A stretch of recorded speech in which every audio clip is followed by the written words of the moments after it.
Not once did Abraham tell anyone the words that God spoke to him, that he was to sacrifice his son. Not to the servants when they went on the journey with him, and not even to his own son Isaac when he asked about the lamb. His response was that God would provide. Could you have that much faith that God will not leave you or fail you when you are face to face with a horrible situation?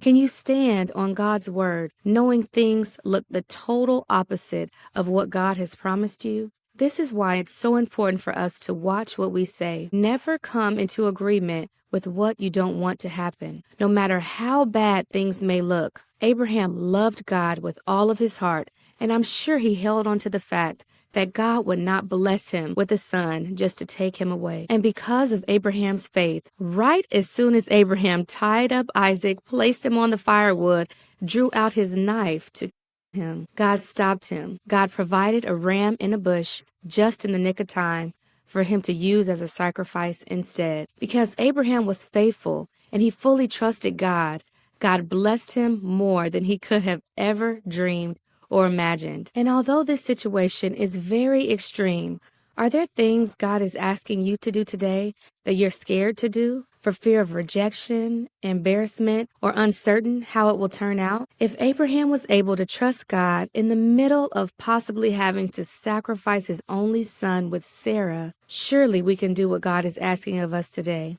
No matter how big or small, let's learn to trust and follow God. When we trust God with our whole heart, with our whole soul, God will not only bless us, but he will bless us more than we could ever dream of, just as he did for Abraham.